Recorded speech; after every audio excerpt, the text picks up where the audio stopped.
Welcome back to another super special episode of the Tech Meme Ride Home Experience. We're going to do part 2 of our World Cup of Entrepreneurs, contest, extravaganza, hashtag World Cup of Entrepreneurs. These were all voted on by you, the listeners of the Tech Meme Ride Home podcast. So that everyone knows people's voices, let me reintroduce my usual guest, co-host, Chris Messina, inventor of the hashtag, West Coast Business Development at Republic, right? Is that your head of business development at Republic? Head muckety muck. Like yep. Republic. And we're joined by the co-hosts of the Acquired podcast. I went with Ben first last time. So David, introduce yourself. Oh, out of order. Ben always introduces himself first on our shows. This is good. I'm gonna really bask in this now. I'm David Rosenthal. I am one half of the Acquired duo. I'm an angel investor based in San Francisco. And Brian, I was thinking earlier, since you said contest or battle, I think Thunderdome is the correct right. The correct right. Thing of what we're doing here. Hey everyone, Ben Gilbert, the other half of the Acquired podcast, and by day at Pioneer Square Labs in Seattle. Well, this is where the rubber meets the road, folks. This is the quarterfinal round. Everyone that is in this round has overcome a competitor. Again, all of this voting happened over the last 2 weeks on Twitter, voted on by the Tech Meme Ride Home listening audience. Our first matchup is going to be Reed Hastings of Netflix, who lost to Jeff Bezos of Amazon. And the winning percentage for Jeff Bezos was 77.9% to Reed Hastings 22.1%. Now, again, we spoke last episode about how if we were going to do seeds, obviously Jeff Bezos would have been one of the seeds. However, I would have thought that this would have been closer in the sense that, and this is me playing devil's advocate a little bit, Jeff Bezos has changed the way we buy things. And you can make the argument that that's a bigger impact on the economy. But Reed Hastings has changed the way that we live our lives, our recreational lives. Maybe I would make the argument that Reed Hastings, he invented Netflix and chill. Right. Like he has more of an impact on how we live our lives every day, maybe, than Jeff Bezos. Discuss. Not if Jeff Bezos has anything to say about it, but right.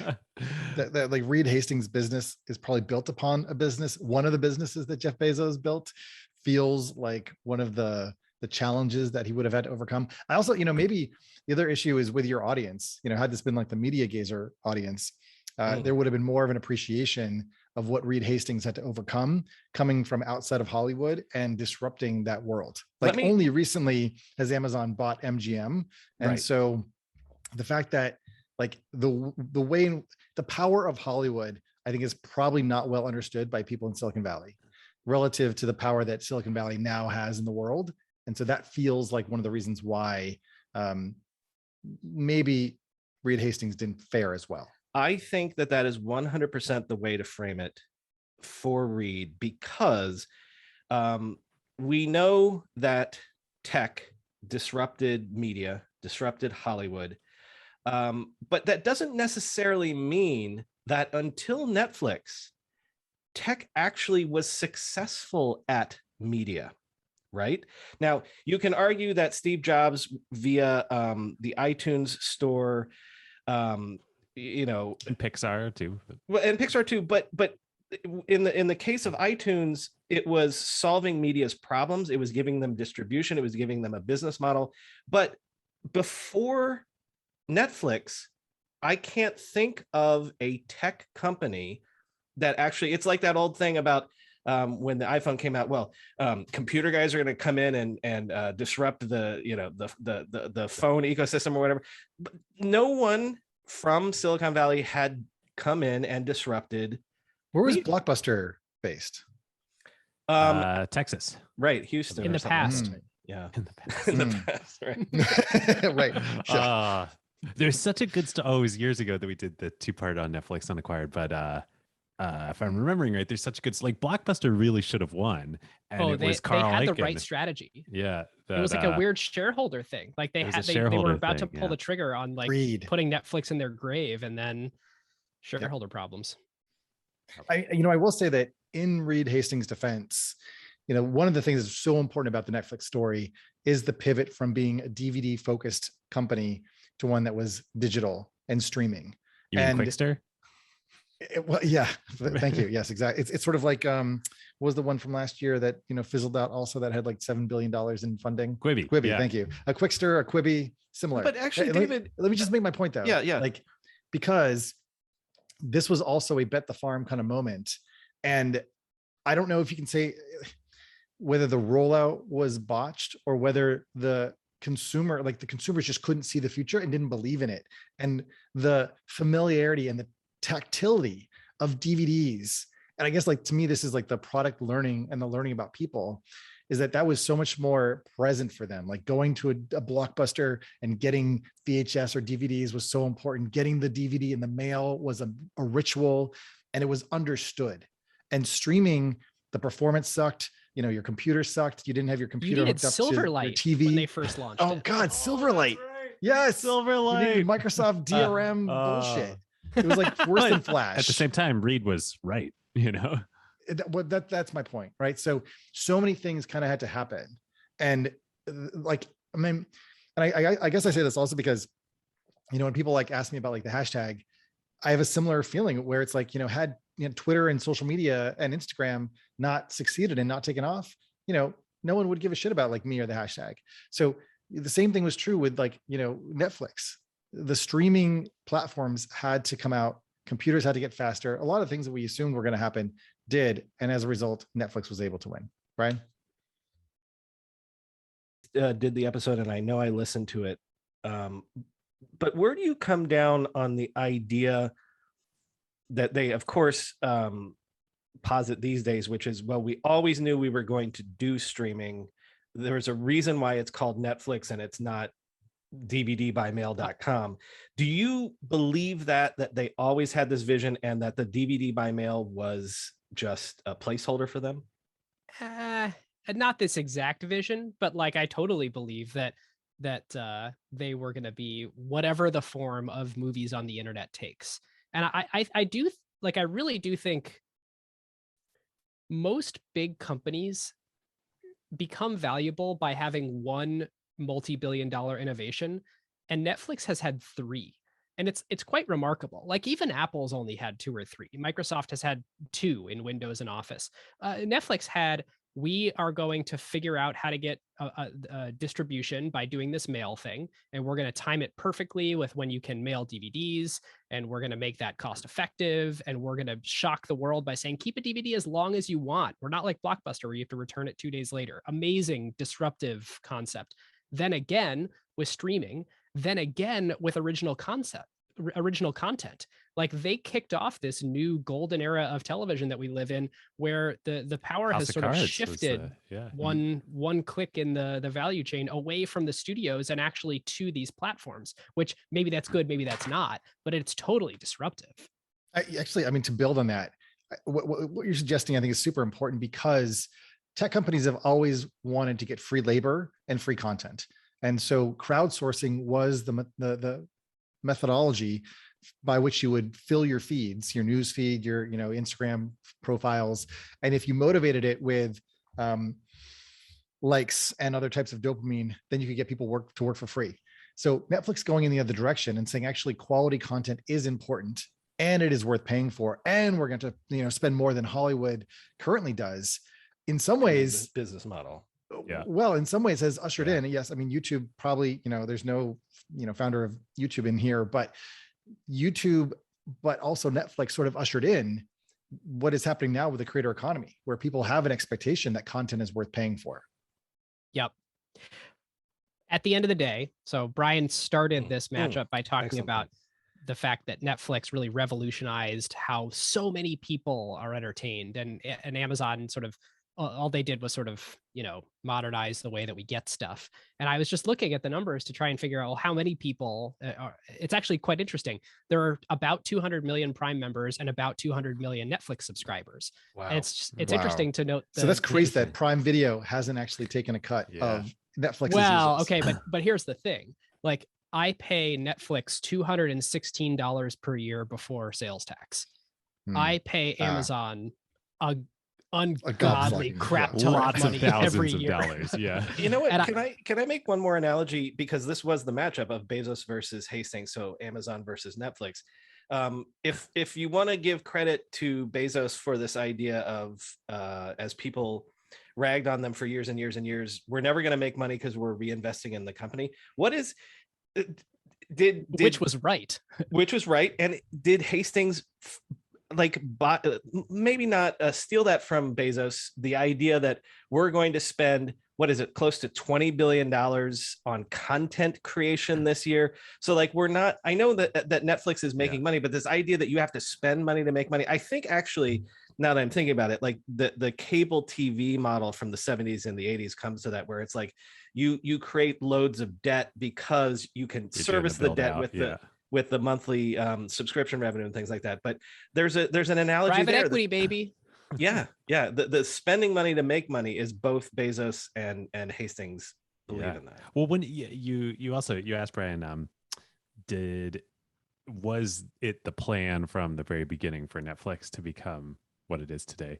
I don't know that I don't remember enough to answer that exactly, but I will say, in a sort of feather in Reed's entrepreneurial hat, this is their outcome. Where they've gotten to is wholly path dependent. Like, they could not have done streaming if they had not done DVD. They could not have done original content if they hadn't done streaming and DVD before. It all stacked up, and it goes back to like the wedge, the thing that was brilliant. There was the consumer demand, and like Ben, you were saying, it was so much better to use Netflix than to use Blockbuster and not have late fees. But the real thing that they saw was the first sale doctrine allowed a tech company to enter into the movie business without having to deal with the movie studios, because they bought the DVDs and then legally they could do whatever they wanted with them, and they didn't have to go talk to the studios in the beginning. And now, of course, they're taking over the studios, but like, they were able to get this wedge in that was absolutely brilliant. I forgot about that first sale doctrine, David. That's a good call. Well, and now it's all about owning IP and dealing with like ownership of ideas. But I thought that was a great point too, that whether they were brilliant enough to have a plan where A builds to B builds to C, that's a good entrepreneur. Another good entrepreneur is someone that doesn't have the plan, but once A happens, you see that B is possible. And once B happens, you see that C is possible, so that you see the angles and you play them. So there's two different kinds of entrepreneurs, the one with the grand plan the whole way, and the one that sees what has been enabled by the success that you've already achieved, essentially. Moving on to the next matchup, which is Jack Dorsey versus Elon Musk. And remember, if you remember our previous episode, Jack Dorsey was the big upset against Mark Zuckerberg, but he apparently hit a brick wall when it comes to Elon Musk. Now, the percentages are, one of the closest. I want to look up who actually has more followers on Twitter, Elon or Jack. I was going to say, the fact that like Elon can beat Jack Elon on his own platform is something of a, like, that is a real I feel like it's like kind of Elon, moment. Donald Trump, and like LeBron James. Oh, listen. By the way, my gosh, guys, do you if you don't know, if you know, abstain, but guess how many followers do you think Jack has on Twitter? 15 million. Yeah, I was gonna say 13. 20 million. 5.6. Oh, what? Wow. Ain't nothing. I was guessing Elon probably has like 35. What, did he get booted off the who to follow list? Yeah, Elon Maybe has he took himself off. 59.9 million. I was gonna By say the time this episode comes out, he How many will does have LeBron 60 have? million. Well, listen, here's the percentages, how it broke down.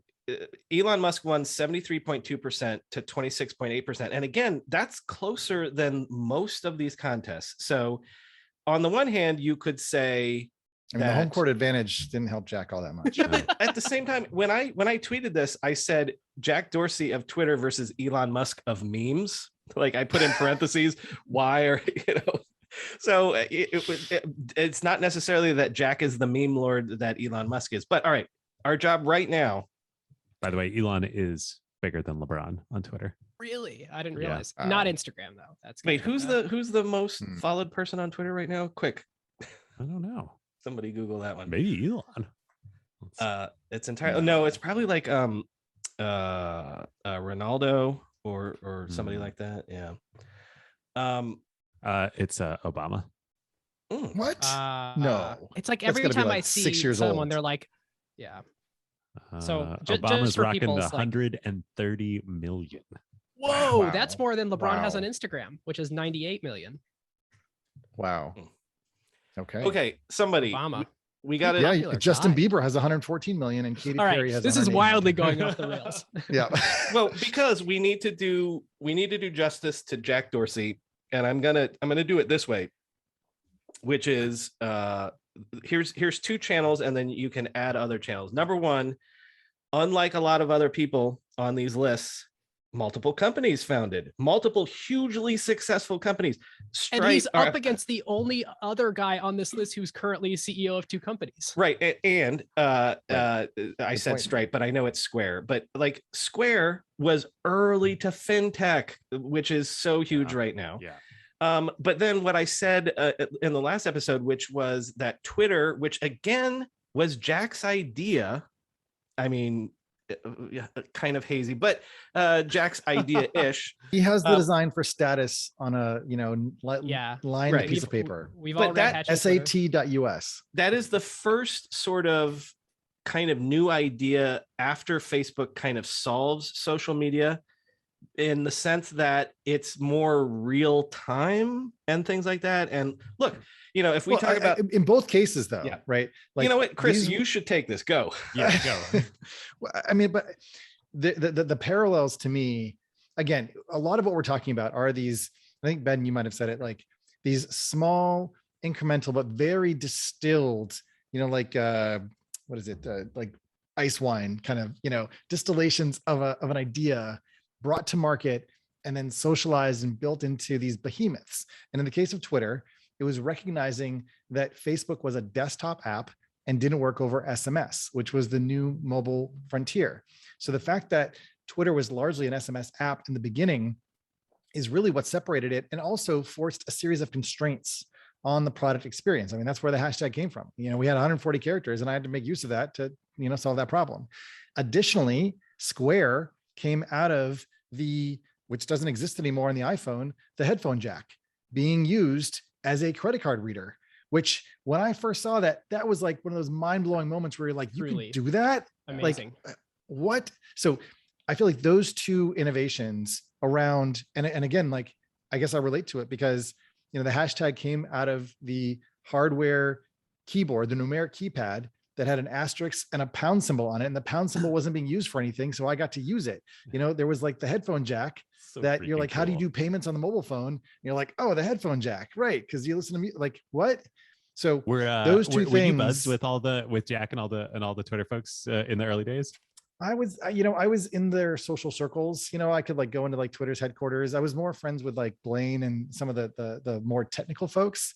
I mean, I knew Jack when he was an engineer. I mean, it's also worth remembering that there was a internecine period where, Jack was kind of out of the company and there was a lot of like weird politics, and, Twitter itself was a shit show for a long time. The early technical guys that really helped it scale, like RSA Google was folks there, and Alex Payne. Yep, Alex Payne for Right. sure. Yeah, Blaine. Yeah, a lot of those folks. And anyways, Jack sort of persisted. Maybe he was like the last guy out, like he had to turn the lights off, and that's how he became CEO. I don't know, but I think it's really important to sort of recognize those innovations built on what I see as almost like drops in a pond that just have these reverberations and ripples out. Whereas, Elon comes along and, granted, I'm sure we'll get to him, and does things that are, literally like rocket science or, like car engineering. Like those are not just kind of like one little thing that's like, oh, look, there's this like a random appendage, that's built into the apparatus of reality that I can like build upon. Well, let's without drifting into Elon territory yet, just to give Yeah. Jack his due. There is this remarkable thing where in general in life, I was like the adage of once you're lucky, twice you're good. And like for Jack, obviously how painful it must be getting ousted when something that was really kind of your idea did blow up, did become this like nothing grew as fast ever as Twitter did. It was just this unbelievable growth story. Right. And that being ousted and saying like, you know what, like I'm going to gather all the chutzpah I can, and I have another really good idea. And of course, like, it's not just that he had an idea. He went to St. Louis and he knew Jim and, they sort of started this, but like unbelievable that his product vision was sort of validated as a visionary that like, yep, you got another one in you and it's just as big. Yep. We're talking about, finding, Chris is saying like finding little niche things like the headphone jack and what can we use it for? And the idea that like nothing was as impenetrable as payments and banking and things like that. And I think you guys have done an episode on it about like, the ways that he saw the way in. I've heard stories about the people that like explained like the wedges into finance. But the first person to crack finance being him and leading to this fintech revolution, I think can't be underestimated, especially as the fintech revolution is basically changing the world right now. I think you could maybe even argue that Jack has, it's not organized as such, but he's got 3 wins, not just 2. He's got Twitter, the original Square, and then the Cash App. Yep. Mm-hmm. I have you guys you did a specific episode on the Cash App? No, we just should. Square, and it was That's before the rise of the okay, Cash App. because I've obliquely mentioned this on the podcast before about the Cash App alone as a product is worth, such a deep dive in like Harvard Business School, like just the way that they've made that successful. Okay, we should probably, actually before since this is like Jack's last kind of hurrah, I suppose. Yes, I do think just as Larry Ellison sits in my mind as sort of a Batman supervillain, I do think that like the journey of Jack is interesting in a I don't want to say like guru sort of sense. I mean, not only does he sort of like dress the part and has the beard, etc., but like I do feel like he's one that has gone through a personal transformation of sorts where his, he's sort of in the Tim Ferriss camp of like, mind body alteration towards a almost like more, I don't want to say like spiritual presence, but in the sense that his lifestyle is also influential in the same way, like, Brian, you were talking about Oprah, like in terms of the way that people perceive the way he eats, and meditates and sleeps and does cold plunges and all these like weird esoteric things.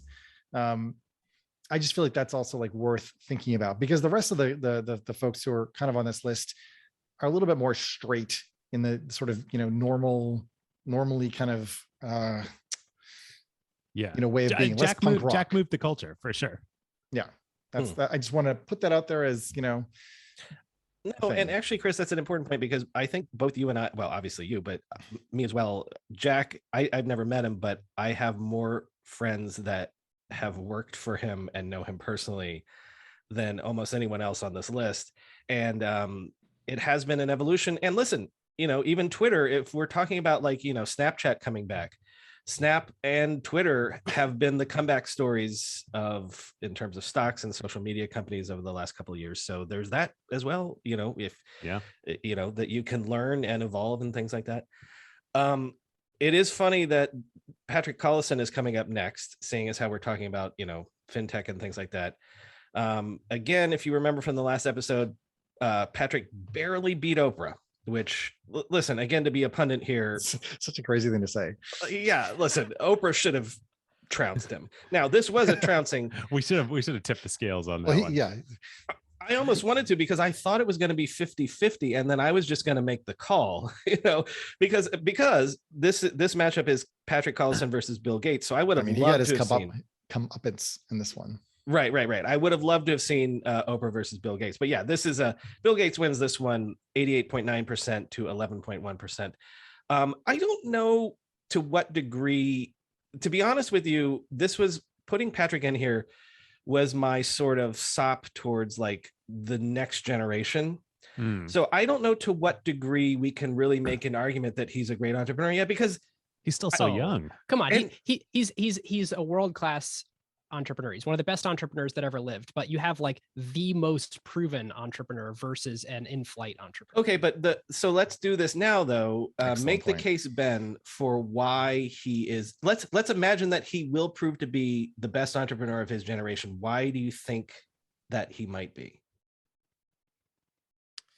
Well, Stripe's core product offering probably created more value in the world as a platform than Square, than just to riff off the previous conversation. Yeah, I agree like with that. the amount of commerce that can happen digitally on the internet because Stripe exists is like an You're not including, so you're not unfathomable amount. including the Cash App, just Square pre-Cash App. Yes. Yeah. So like let's just talk, like, I guess I am constantly in awe of the amount of innovation that has been able to happen because Stripe as a product exists. Just like, it's leaps and bounds better than Braintree, which was leaps and bounds better than Authorize.net and all the garbage that came before it. So there's that. And of course, this industry is impenetrable. So amazing that they were able to do this in just 5 lines of code. Now you can accept credit card in your application. And flash forward 10 years, the product velocity that they have today is unbelievable for a company of their scale. And the amount of places that they're playing in the value chain and amount of different customers they serve, all with like a pretty simple, like elegant way of understanding what each of these products is, except maybe Stripe Treasury, which like I'm still trying to wrap my head around. It's amazing. I just think like that combined with the cultural leadership that the Collison brothers have at Stripe versus any other company of that scale, where you get employees fetching about the leadership, you just never ever hear that at Stripe. It's nothing but reverence. I'm going to use another Chris Rock line, but I'm going to paraphrase it because I don't want to use the real line, but there's the Chris Rock line that my wife owns ketchup. The audacity to essentially try to own money. Like if we're talking about the chutzpah of an entrepreneur, and we can get into the idea of APIs all the way down and things like that, but the audacity to be like, we're going to go after money is crazy, and they're doing it. But I mean, like, I think you have to start with, and I think this is probably why they're brilliant, is because you start with like, well, what is ketchup? Like, what is money? And the fact that the internet didn't come with payments built in, that 402 was never specified, kind of left this wide gaping hole. And as Ben said, there were companies that sort of built it in, but again, they were so, and you see this over and over again, where companies that are wedded to the structures and institutions of the past end up getting swept away in the dustbin of history, so to speak, because they're not reconceiving of what the thing is. Like ketchup as a condiment, probably again, like whoever the entrepreneur was that figured out a little bit of like, tomatoes, which were in rapid abundance, and some salt and, some other things put together in a can, and took advantage of a new medium, which was cans and canning, like, caused this explosion of all sorts of products, from pizza to spaghetti to who knows what else. And in a similar way, the transaction of commerce on the internet was something that was always wanting to happen, but it wasn't enabled and it wasn't easy enough.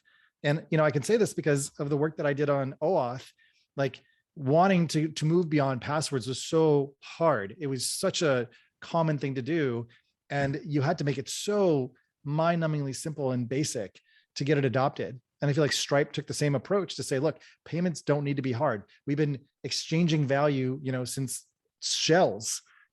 This is a common thing for humans to do. Let's conceive of it in that paradigm for the medium and the moment that we live in. And that, I think, is what sort of separates Collison from, the ones that came before. Chris, would you buy Stripe stock if it were public today at $100 billion market cap? I probably would. I mean, because honestly, there's still more growth to do. There's still more room to grow. Whether they're going to be paving the roads of the metaverse, like it just seems like they are like, I mean, all this stuff that's happening about the App Store or whatever is this adjacent space where Stripe just continues to move forward, and they're part of so many transactions. And as I understand it, once you're part of the Stripe metaverse, your customers are locked in there. You can't get them out. And so that's a really, really big moat. And I'm sure that's why, one, they command the valuation that they have, and why everyone wants to get in there, because they realize that sunk cost is going to be impossible to recoup. Here's an interesting thought, which is either a bull or a bear case for Stripe, and certainly is an argument that we are going to need to redo this list at some point in time, because there's a whole category of folks that are not on it. Are you going crypto, David? I'm saying that Bitcoin's market cap is about 8x Stripe's right now. So think about that. And they were both started at like right around the same time. Suggesting is this is a common parlance right now. VCs and people in Silicon Valley would pay basically any dollar amount to get their hands on Stripe shares right now. Stripe is a meme as much as a company. Yeah. Just like Tesla. But yeah, is. what is wild though, and Yep. Bitcoin is, 8x higher valued right now. Well, I almost put, I wanted to do Shopify and do Toby on this list, right? And I'm not saying that Patrick is more important than the other, but the thing that put Patrick on over Toby was that, like, where would Shopify be without Stripe? Right.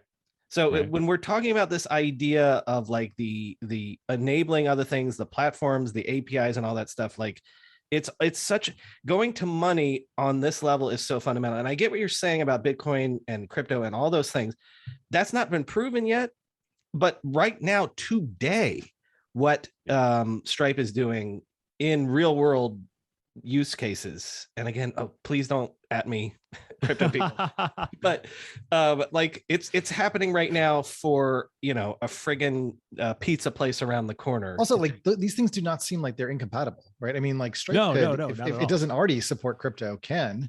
All right. Whether Brian McCullough hates crypto. Go on. Exactly right. I think he hated Bitcoin. Is that something like that? Yeah. I'm hot on Solana these days. So yes, I'm off Bitcoin. Yeah, Solana's had a bad down week, for 17 hours. It's good. I know. Growing pains. All right, moving on. Good folks.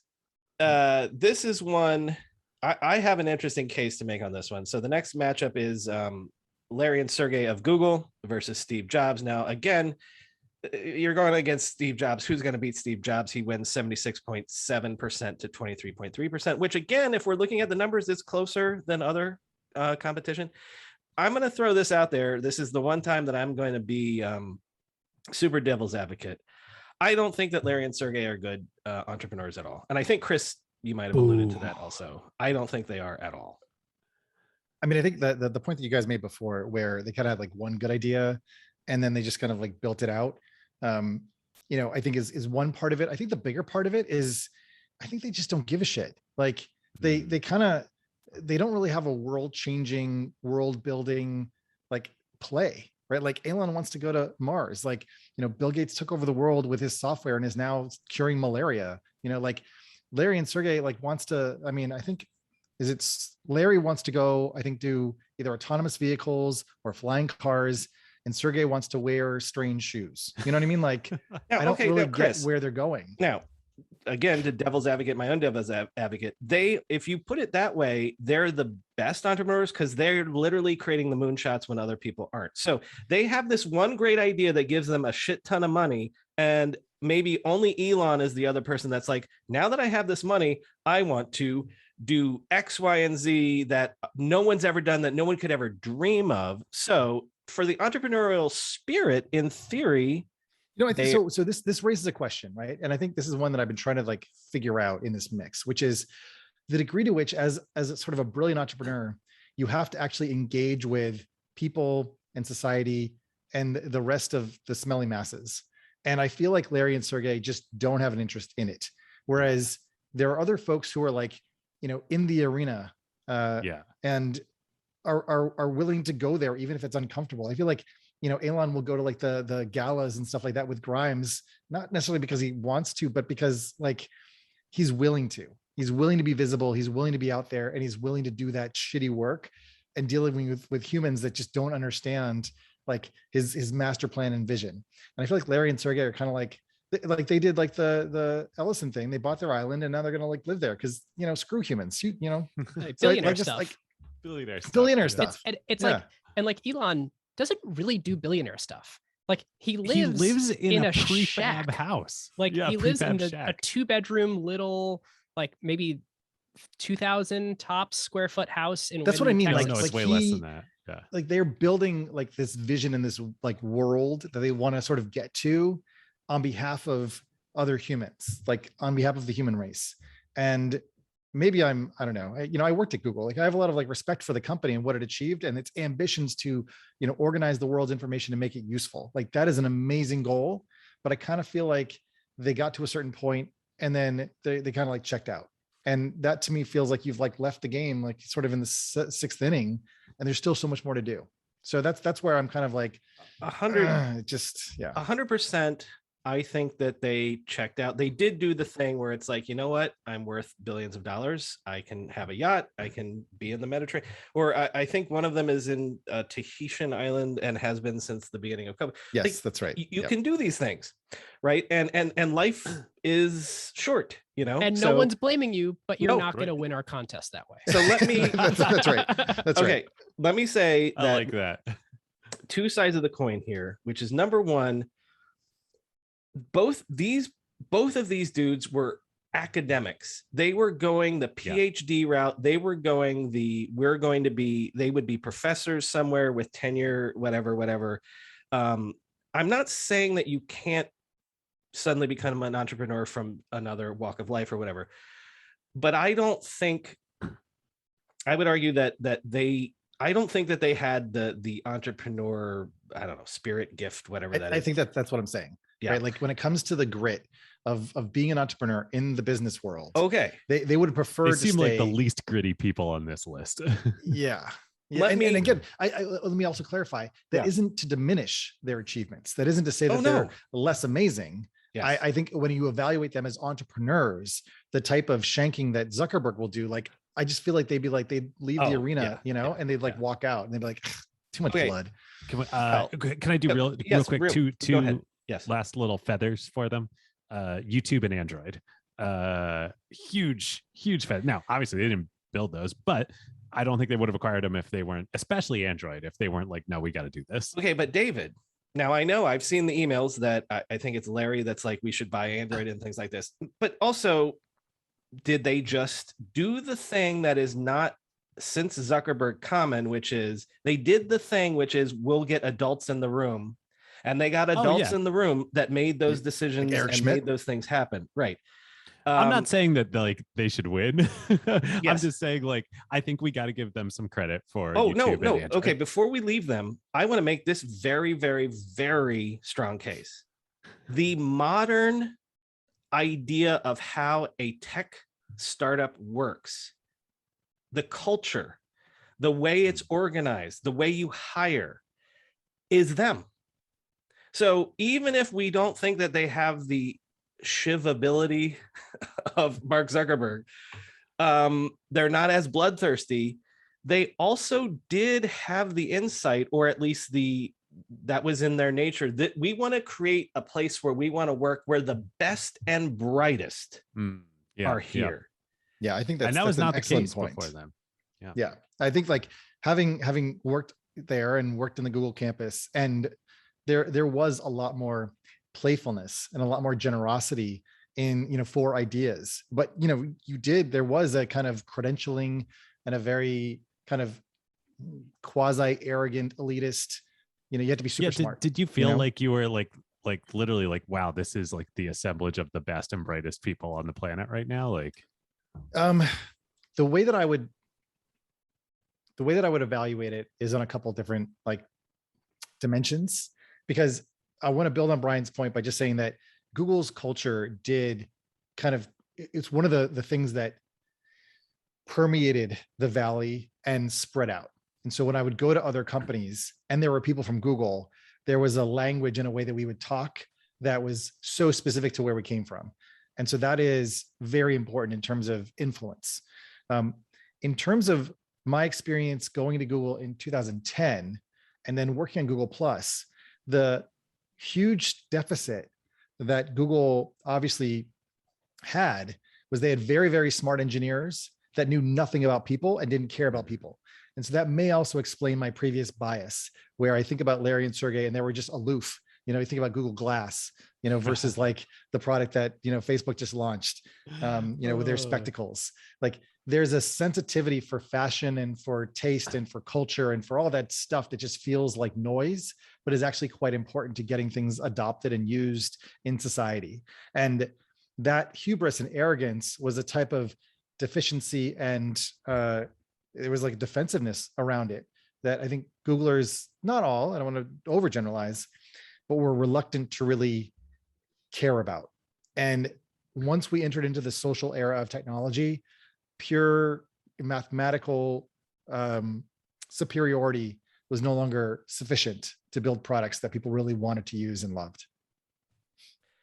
Okay, y'all. Great. That ends the quarterfinals. We're on to the semifinals, and so that means there's only 3 more matchups. With Larry and Sergey bowing out. Dun, dun, dun. That brings us back to the other side of the brackets. So we have Jeff Bezos going against Elon Musk, which, to be honest with you, ahead of this, I'm not sure I could have called this one, and it is closer. This might be the second or third closest one of the list. Elon Musk. Oh, so wait. So hang on, before you tell us, Yes. quick proposal here. So the email that you sent us has a bunch of question marks. Right, because these votes hadn't happened yet. So do you want to guess? Or should we call our picks definitive and argue and see if we can come to a consensus on this call? Okay. All right. No, let's. I like the idea of guessing, and then we want to hear what the public said. Guess who you think won, and try to give me some numbers. I'm going with Elon 60-40. Exactly what I was going to say. 74, 36. Elon wins 62.3 to 37.7. Boom, Rosenthal. Yeah, very good. Which means we have to say goodbye to Jeff Bezos. Well, he's going on his rocket ship anyways. Yeah, he's saying goodbye to all of us too. I was just going to say that. Okay, all right, look. There's no other way to say this. He was one of the earliest entrepreneurs of the internet era. And I said in my book that there's no one else.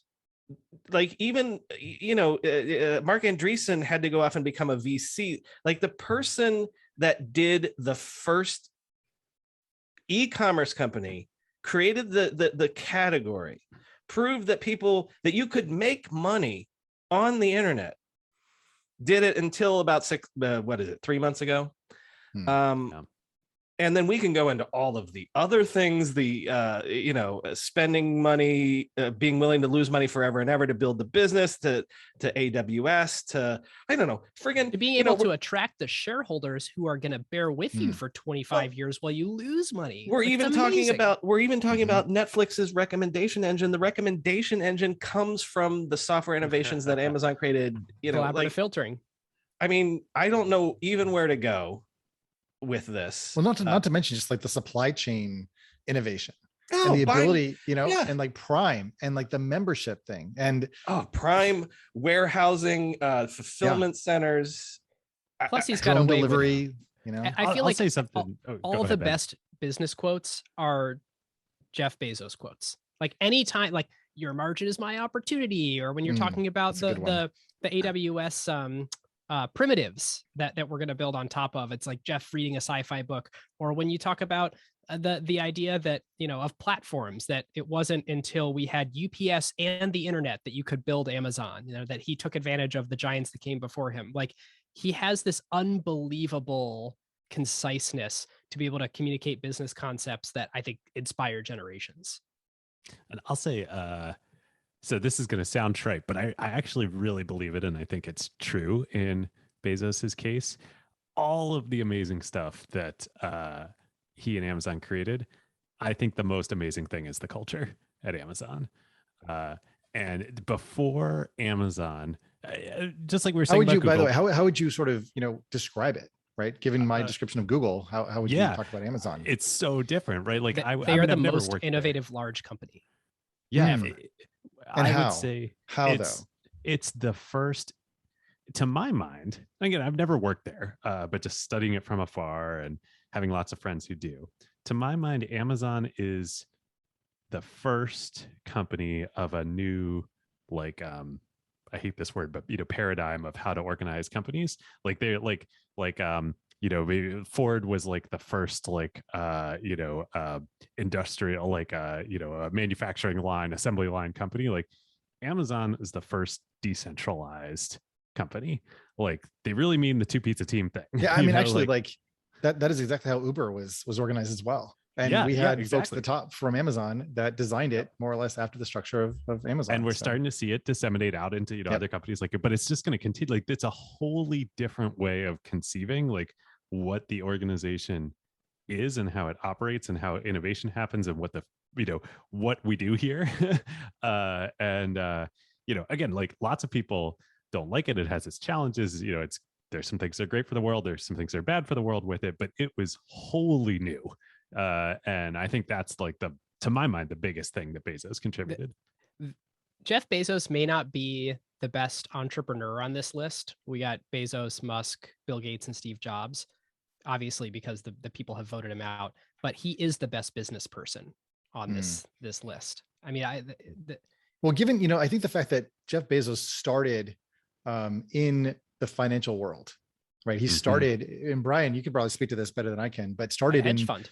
Yeah, exactly. Yeah. Right. And took that mentality and brought it to the internet and then started with books because of the various attributes of selling books in order to then extend those patterns to every other form of commerce. If we're is talking unique about in this list. If we're talking about the entrepreneurs that saw the opportunity of the internet era, he literally was at D.E. Shaw, saw that usage of the internet was going up something like 37,000% a month or something like that, and was like, shit, I don't care. I'm going to do something here. You're never going to see anything like that, growth like that outside of a petri dish, right? So if we're talking he was about the Sam Bankman-Fried of his era, if we're talking about of the internet entrepreneurs, beyond Bill Gates, beyond Steve Jobs, beyond any of them, he's the one that in this era is like, I see the tidal wave of history, planting my flag, waiting for the wave to come. But that's not enough for an entrepreneur. Lots of people saw the wave coming. And again, he's the one that rode it all the way. So, it's such a good point. Like if you think about the 5 large tech companies, you've got Facebook, Amazon, Apple, Microsoft, Google. And quick diatribe, this notion of FANG, including Netflix in there instead of Microsoft, is just stupid. Like the company is not in the same league, market cap wise, revenue wise. That's just a Wall Street thing because it was all the stocks going up at the same time. Yeah. So you look at those 5 companies. Amazon is the only one that was a .com company that survived the .com bubble. Exactly. Apple and Microsoft are from the 70s. Facebook and Google are post-bubble. Yahoo's not around. Yep.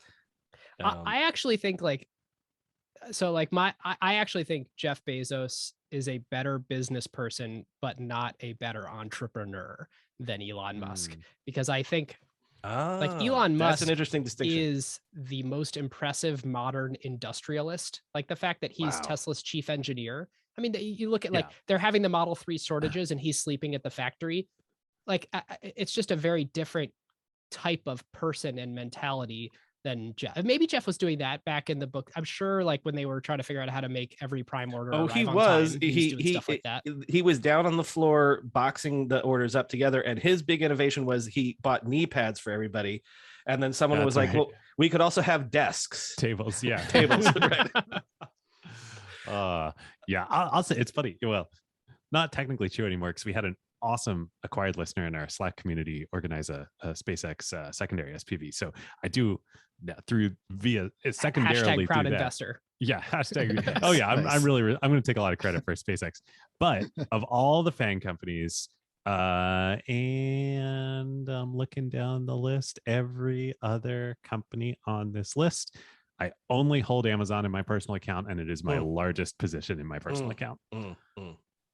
Yeah, Amazon was one of those stocks that for years I was like, oh, I missed it. It's gone up so much I missed it. It's gone up so much I missed it. And then I don't know.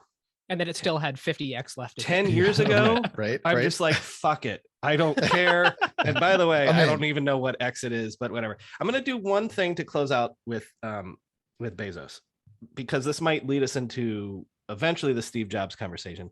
But to use, Chris knows I love to use soccer analogies, but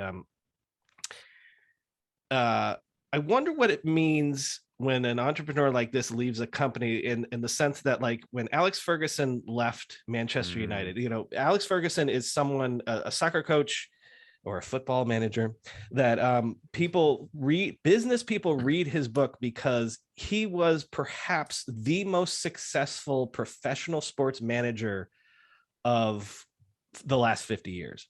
So what does Also that mean? The book was written by Mike Moritz too, which makes there you go. Exactly. Worth reading in and of itself.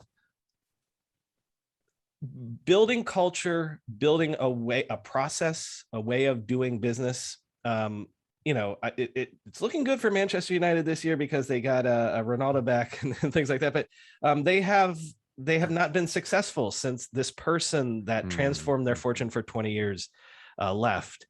I wonder to what degree, if we did this 5 years, 10 years from now, would we look differently at Amazon if the transition, like, would it be like, oh my God, Bezos was more of a genius or less of a genius? Because, we'll see. We'll find out. With that, I will say, like, yeah, go ahead. Just to add to this, like, the fact that they managed the transition as well as they did this year, where, it really felt like, Bezos was this sort of asymptotic figure, ahead, the SS Amazon, so to speak. And then he was able to step aside and let Andy Jassy come in, and, the guy who's, in charge of AWS, and there wasn't a huge disruption. I mean, I feel like when Tim Cook took over from Steve Jobs, like, that was another watershed moment, and a similar question could have been asked. Yes. And I think in this moment, the question of what Amazon becomes in the Jassy era is far less clear than I think, Apple, right? I mean, Steve Jobs even had sort of parting words like, oh, I cracked the, TV and all these other things, right? And it was sort of just building out generations of the iPhone. For Amazon, what is the next set of acts? And has Bezos left the right set of playbooks or the right set of roadmaps, or what? Or, I mean, there's his leadership principles. There'll be new leadership. I mean, he's basically codified his belief of what entrepreneurship is into a set of principles and left them on tablets for the company. Well, and that's what I think. That's kind of what I meant about that culture. Like, the way it works, that it's not like some genius. It's not like Bezos hands down what you look at the Fire Phone, right? Like, it's the way that the organization works is it's like complexity theory. It's just like built on like lots and lots of little experiments. And then the things that work, you feed them, and you're just constantly running experiments. So, and to build on that, though, the principle of being the world's most customer-centric company, like, is a robust statement. Yeah. That as long as you can continue to agree on who the customer is, and that will probably be the biggest political question going forward for Amazon, then I do think that Amazon has that place and position and can hold on to it, because having a unifying principle or idea to bring together decentralized units is probably the most important thing that you can imagine. And so I think, to your point about culture being important, decentralized culture that remains coherent over time is, or could be, one of the biggest innovations that persists. I think also, when we're talking about, maybe if we ever do another one of these, it should be the best CEO, the World Cup of CEOs, or the World Cup of managers, or something like that. When you do a transition with a company, it helps if the entrepreneur, the founder, wants to leave. Now, Steve Jobs didn't want to leave. God wanted him to leave, I guess. But it helps. God and Gil Amelio. Yes. Well, Kill that's him. right. Okay, right. I forgot about the first time he left. That's right. Oh. But Wow.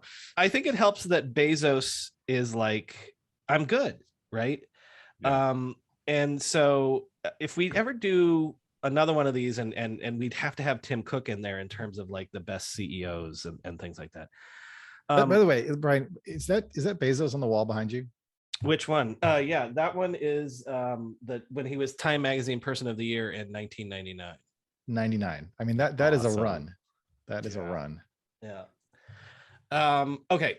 I'm transitioning to the second semifinal, which is perhaps the most classic matchup you could have in a tournament like this. Clash of Titans. This is what the punters in the stands paid their tickets for. It is Steve Jobs versus Bill Gates. I mean, It is, to the it death. is Oh, wait, too taste soon. versus iron. okay, you know Ooh. what? We're Ooh. gonna have we're not going to talk about Steve Jobs right now because Steve Jobs beat Bill Gates 71.3% Ooh. 28.7%. Right, 71.3% to 28.7%. So one of in the middle of the road in terms of the percentages in terms of victory. I want to come back to that point about taste when we get to Steve Jobs. But I would make an argument. Again, I don't mean to be doing this, like going against what the voters have said. Bill Gates is a better entrepreneur, capital E, than Steve Jobs. Yes, no, am I canceled? He is No. oof, this is hard. I mean, it really depends on this brings it back to the very first thing that we talked about, Chris and I sort of debating what is entrepreneurship, because Yeah. Steve Jobs is a better artist and he's better at creating products that people love. Creating Bill product Gates is a far better businessman, businessman. strategist. What He is the so difference? good at capturing value that they create. What is the difference between an entrepreneur that creates a product and an entrepreneur that creates a business so they're a business person? Yeah, that's a good question. To me, this it feels like these are two different either archetypes or sort of heroes, or like there's Batman and there's Superman, and they're like not the same. Yes, I love that. And to me, I feel like we have visionaries, people who see the future and see the world differently and are You mean they willing think different? to. Thank you. I was getting there. But yes. Are Bill Gates willing is totally to Batman, by the way. put versus ads Jobs being Superman out there, where like there's a person throwing a hammer at, Big Brother and willing to take that on. And of course, eventually becomes Big Brother, whatever, it's fine. On the other hand, there is someone who just, is a meticulous, planner and executor and finds ways of almost like jujitsu, using the momentum of other players in the space to benefit their own platform. And that is why when we evaluate Zuckerberg, like Bill Gates is not far behind, because Zuckerberg absorbs, he's like Rogue, like with the X-Men, who just like absorbs all the talent of the people around him and all their ideas. Like he did that with Bill Gates. He's like Robin too with Batman. Or not Robin was different, but like he's the Batman. He's the next actor to play Batman. Whoever is the Robin that wanted to become Batman and was like sort of jealous of him, but sort of also was Robin. Yeah. You're talking about Zuck wanting to be Gates. Right. That was what I meant. So, yes. And in the sense that, and he did, if you think about the Windows platform and you think about what's happening now with the App Store, right? You think about how Steve Jobs didn't want the App Store on the phone. He resisted it because everything that was going to be on this pristine, perfect device had to sort of come from the Godhead directly, and talking too much about Steve Jobs. This is fair. I thought I was talking about Bill Gates. Bill Gates, right? I was comparing and contrasting these two archetypes. All right, where one is the visionary and the other is the executor. And I'm drawing a parallel between the ways in which first Bill Gates created the Windows platform, which was actually a lot more open and free. And I find this very almost offensive to me because of the work that I did on Mozilla and Firefox and fighting against Internet Explorer. Yet Microsoft and Windows was more open than the Apple ecosystem, which I live in now. So the irony of these things is very. You mean Windows Explorer, which was Mosaic. Internet Like, Explorer, yes, yeah. Well, okay. Anyway, like the fact that Windows enabled, just like Stripe, all of these different players to basically become, or join the computing revolution, provided again, all roads led back to Windows. That was the Bill Gates playbook. And then Zuck saw that and did the same thing with the Facebook platform. Right. Now, it's even worse than that, because in my research, and I've only found this in a couple places, the idea that the Microsoft motto was Windows software on every computer in the world. It wasn't that Microsoft software on it was every computer in Microsoft the world software. So running. if we go back to the idea of only one good idea. Wait, no, it was a computer on every desktop or every in America, yes, or in the world. I can't remember. And running then the Microsoft part that they never software. really Shrinking the size publicized of the was ambition. Right. was running Microsoft software. So the one good idea. So let me come back to that. Actually, no, let me do that first. The one good idea is we just want our stuff running on everything. We know that computers are the future. And so if Zuck only has one good idea, which is social, and you can make the argument that Bill Gates, all of the companies of the 80s that they slew to create the Office suite, there were huge multi-billion-dollar companies that had all of these other products. Wait, but okay, wait, to this original sort of inception idea, right? Mm-hmm. The thing that Bill Gates did that fucked everything up, but also created the Microsoft empire, was applying copyright to software. Okay. There was in the earliest days of the discovering homebrew the computing greatest club business model in history. Yes, precisely. So you have infinite abundance in software because you can copy it infinitely. He invented NFTs like in the 80s because he basically said he invented FTs. Yes. Yeah. Okay. Even better. That's even better. And then he monetized it as though they were NFTs. Yes. Basically, every copy of Windows, which had no marginal cost besides the cost of the disk that it was printed on, could be monetized through subscription. Okay. And so invented the entire business model. So that's why, to me, like Steve Jobs is the visionary who said, "This is how I want people to behave," and Bill Gates said, "This is how I want to get paid." And it's also taste versus brute force. But as an entrepreneurial insight, the idea that hardware is the commodity, Bill Gates comes up in the era of IBM, where it's like you buy a mainframe system from IBM and they just give you the software for free. The software is the differentiator. And because of the zero marginal cost thing, it is the margins that no business except for, I don't know, mining gold or some shit had ever dreamed of in the history of humankind. There's no way mining oil is as profitable as probably not. Probably not. Yeah. So look, if you want to give a frigging historical insight award or something like that, like, I don't think you can argue that Bill Gates seeing that software was the what's the word, the pressure point, or like the funnel that all of modern technology has to go through. That's the greatest insight of our era. The only better business model than easily replicable software is easily replicable software distributed over the internet. Like it's just one more layer of business model nirvana. Back to Salesforce. Remove all distribution costs. No, but that's an interesting point, because you could argue that as soon as the internet era comes, Gates is done. I mean, he wrote the book, the DOJ. The road ahead.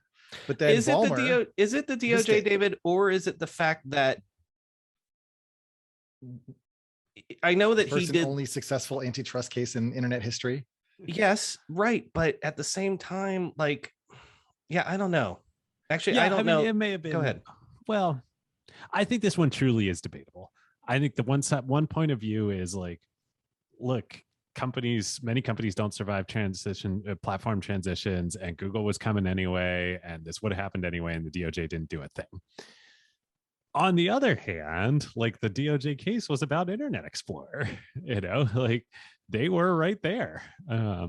So Well, and the case was specifically about platforms as a business model, which again is a checkbox in Bill Gates's column, which is that he created the concept of the modern platform play, right? Yep.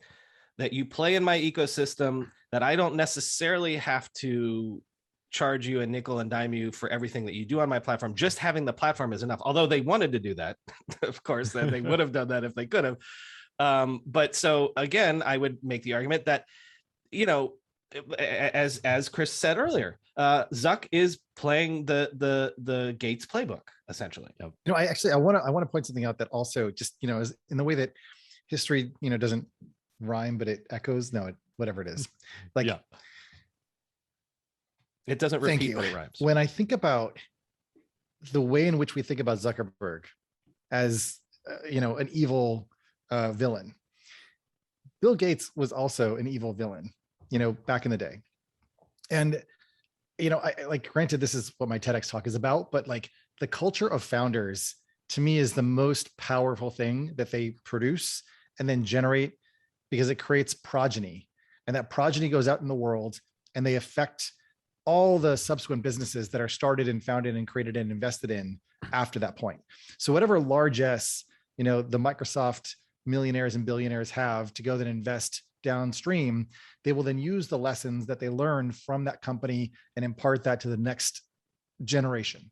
Yep. And if you think about the Gatesian playbook, the reason why they lost, I mean, I would say that they lost the DOJ case was because of the arrogance and the hubris and how awful Microsoft could be as a competitor.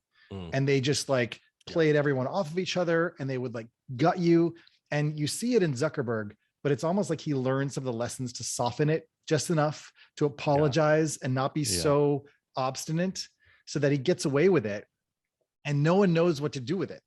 Right. He can prevaricate and disseminate in ways that Gates never Gates apparently didn't take had the time skill to do. That's what I mean. To do. Yeah. So he's like too arrogant. Zuckerberg didn't was, realize that the consequences could be that bad. Became more socially kind of savvy and sophisticated.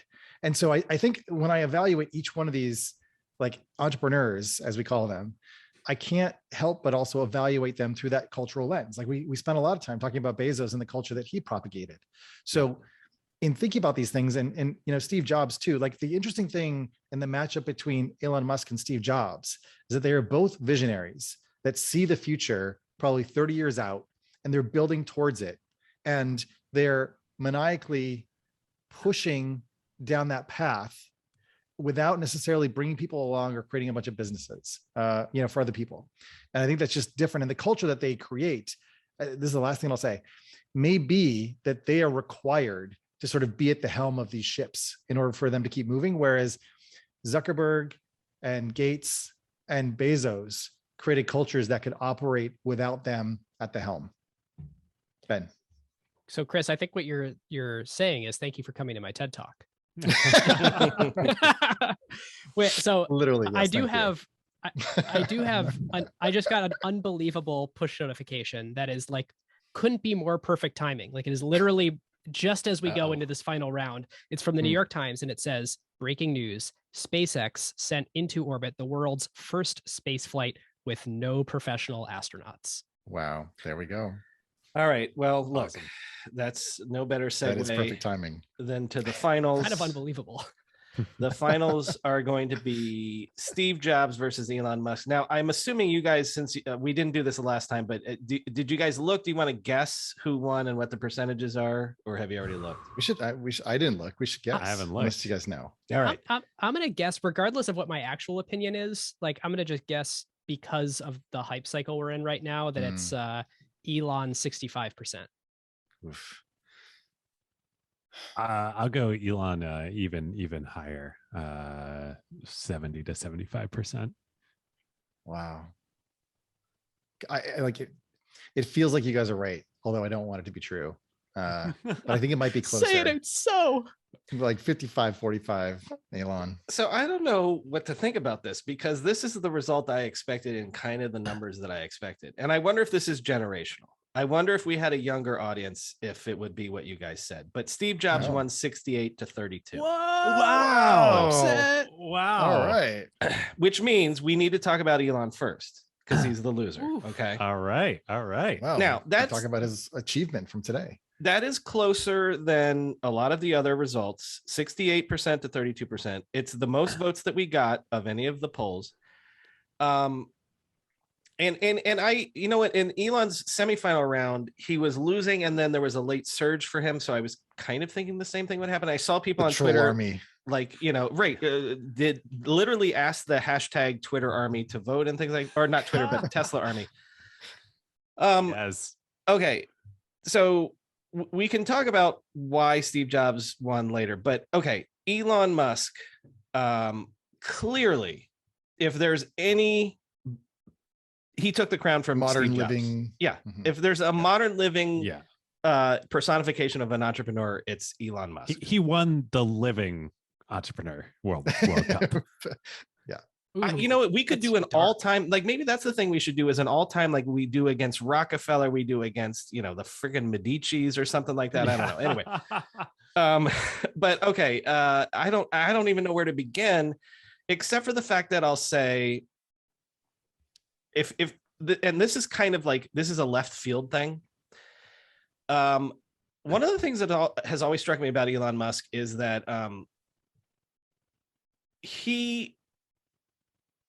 we know that he's had multiple foundings, multiple companies, multiple ideas, but you know how he had the PayPal thing, or he, even before that, he had the Zip2 thing. Yep.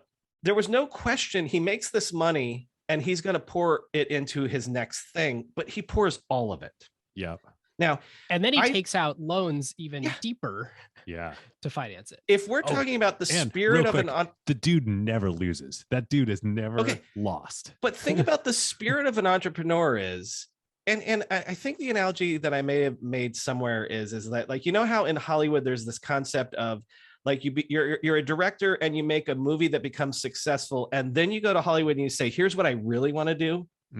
Yeah. Elon was successful twice, Zip2 and then PayPal, and and then he's like, well, here's what I really want to do. I want to go to fucking Mars, and I will take all of the money that I have and do that. Oh, you know what else I want to do? I want to make an electric car. Which and in this order, I think people forget that SpaceX was founded first before so Tesla. If we're talking about the spirit of an entrepreneur, that is like, I just want to fucking create, man. I've got this vision and I will burn it all down. I will go broke to make this vision happen. Not once, not twice, however many fucking times at this point. End of rant. The Boring Company. We got Neuralink. There's still more. Yeah. I mean, that list is insane. I also the number think, of companies. By the way, if you want to make a pure economic argument, which I've been doing a lot on these couple of shows, I think that, sure, we've got $1 trillion company. We got $2 trillion company at this point in history, a couple of them. I think SpaceX may be the first $10 trillion company. If they actually are the way that we get stuff up into space, we get to Mars, we colonize Mars, we bring internet to half the planet, like this, the TAM for the stuff SpaceX is doing could be much larger than any of these big tech companies to date. Yep.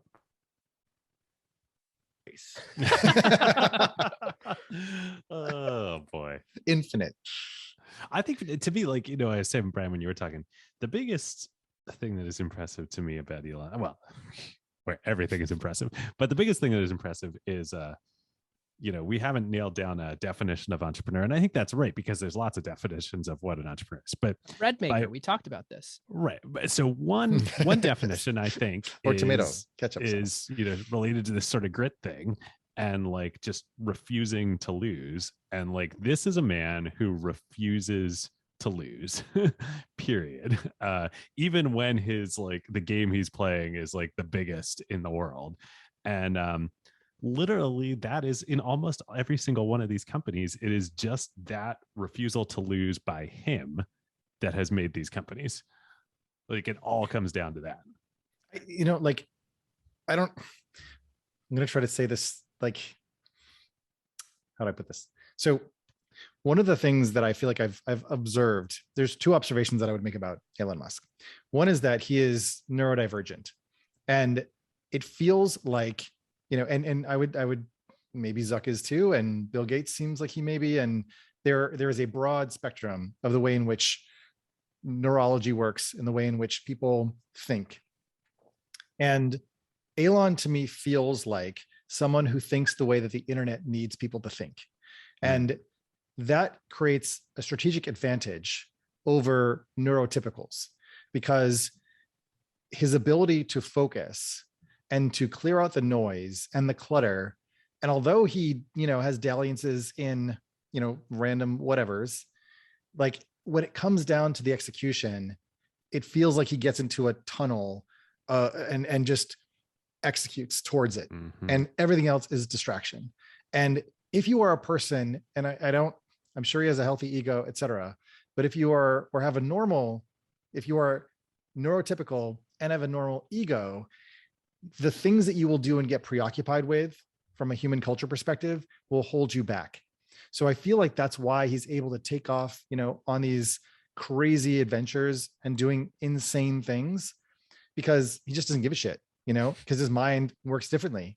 And to be someone who, grew up reading comic books, and this is the other observation, reading comic books and sci-fi, and then deciding I want to do that, also means that he is sort of the winner of the Revenge of the Nerds contest. And so people who have always been the underdogs look to him and say, I've never belonged, and yet he is the king of the heap now, and there's hope for me yet. And so those things coming together give him an advantage that I think a lot of other entrepreneurs lack, because they're either unrelatable or they're not of the moment of the internet that Elon seems to be. I think that's the best description of Elon as an entrepreneur that I've ever heard. I want to, because we're gonna, I know that we shouldn't take away from him, because we're going to talk about jobs next. He's crazy and he makes crazy risks and he gets lucky. He hasn't had, I don't know, you could argue he hasn't had what Jobs had, which was failure. Now, listen, the definition. What about the solar thing? That's not a failure like being kicked out of, and also he was kind of kicked out of PayPal. But he also Solar City. Yeah. But Solar City, isn't that part of Tesla now? He bought it. Yeah. Right. Okay. Well, there was a scandal, or there was something. Yeah. Listen, there was. Steve Jobs was humiliated. Sure. He was kicked out of his company that he was the co-founder of, and he seemed to be a lost boy that had failed. The idea that, it's better to be lucky than good. I agree. And I'm not arguing that he's not a genius. What if he's just the luckiest entrepreneur that ever existed? I was saying, I really don't think so, because 4 freaking rockets blew up before the 5th, and Tesla was dead in 2008, and then the freaking 420 thing, that company, almost any other person at the wheel, that company died twice. But the fact that the shame didn't take him out. Right? Yeah, the shame, exactly. He didn't pull a Jack Dorsey and become Zen, and meditate. He just kind of was like, whatever, you know what I mean? So I smoked some weed, so I did some weird shit, there's something about that which either is hubris, or is arrogance, or is ego, or is just neurodivergence, that allows him to sort of get the wind from the internet and keep going, because mostly it doesn't matter in terms of the things that he's trying to achieve. We need to let Ben go, because he needs to run real quick. So Ben, if you want to do a final word, and then we promise we'll do you justice for and wrapping this up for you. Oh, I mean, it's kind of funny that Steve Jobs wins. If you had asked me who's the greatest entrepreneur of all time when I was 12, I'd tell you Steve Jobs. So why did we need to do all this? And why did I need the last 20 years of being in this business? I mean, it's I had the guy's letters, thoughts on music and thoughts on Flash, pinned up on my wall as a teenager. And maybe I have a problem, but his clarity of thought and the way that he wanted the world to be, and then his relentless efforts to make it so, and the taste and the passion in which he did it, I don't think has been matched by anyone else in history. Like Elon Musk is as good of an entrepreneur and a visionary, and maybe in more important ways, but no one will ever match Steve Jobs' taste. And I promise we're going to do you justice. So you can dip out quietly while we continue this. But I think that is the right way to seg into the winner of this World Cup of Entrepreneurs, voted by you, Steve Jobs.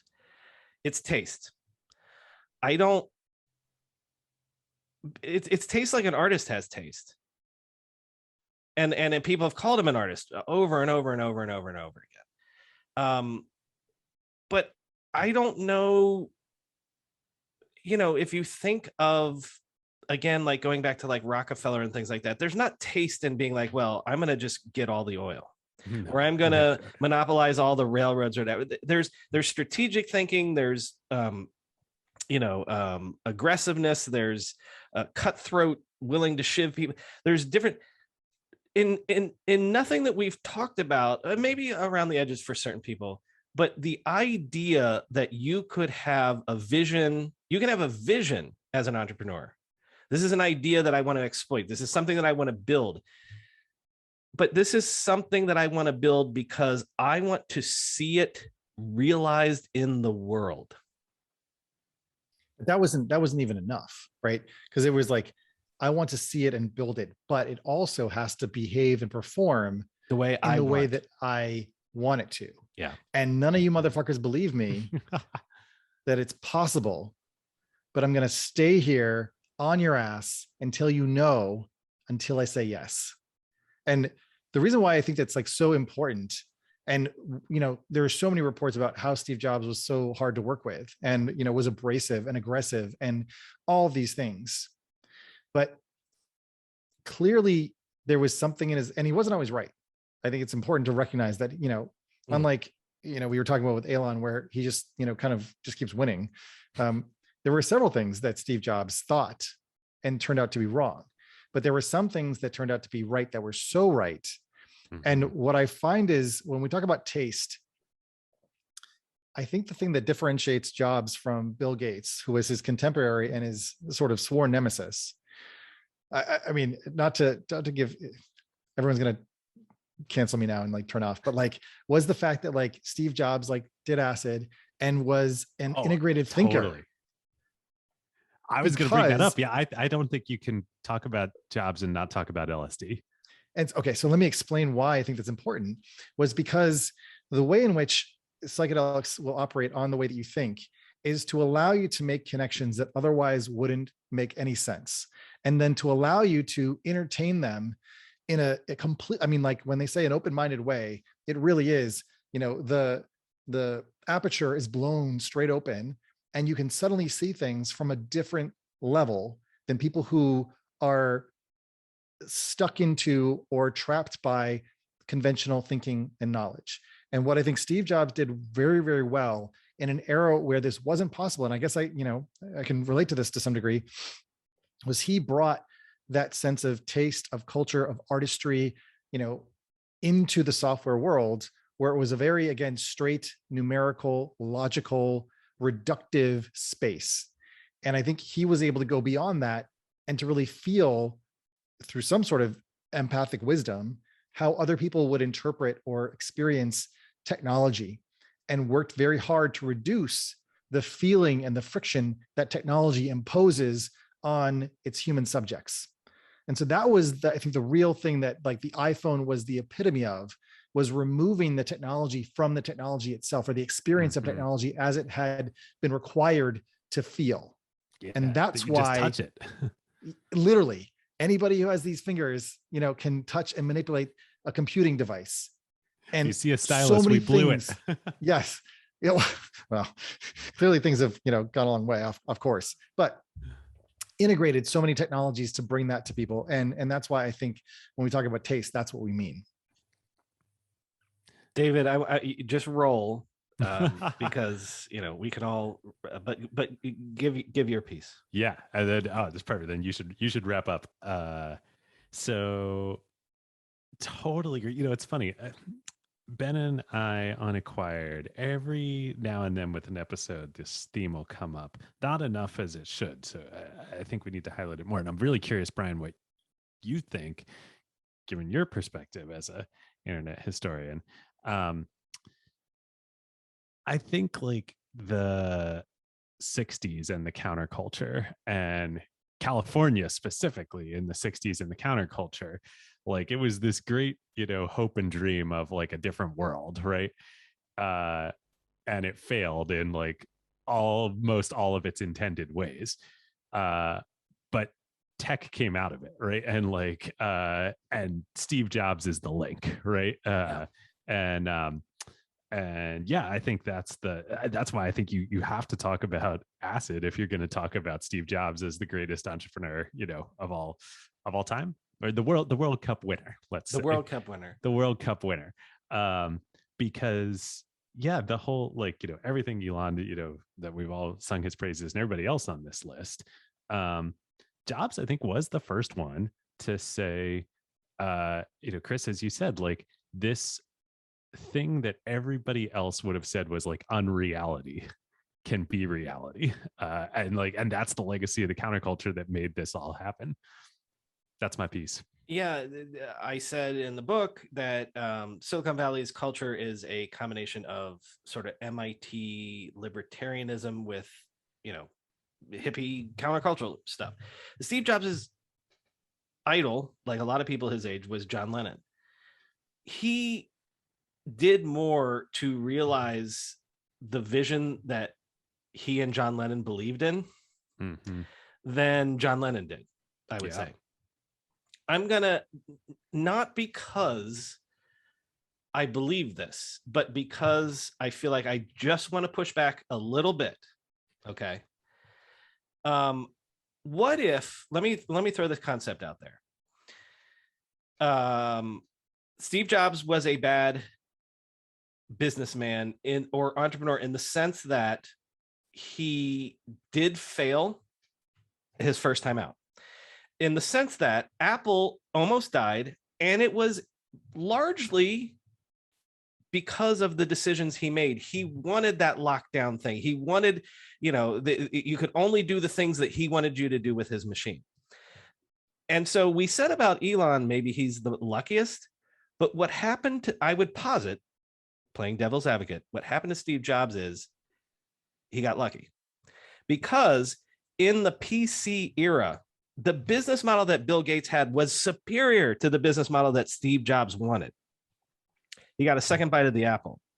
Sorry.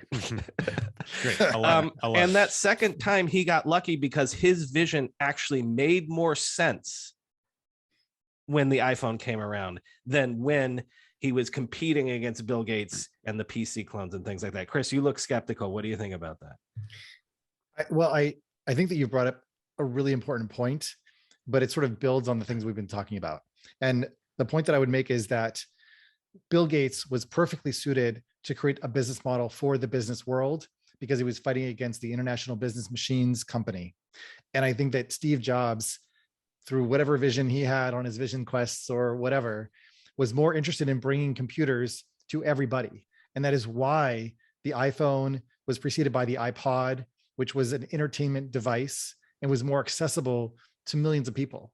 And there was always the presence of, fun, of things that, people enjoyed, right? Was music, U2 albums.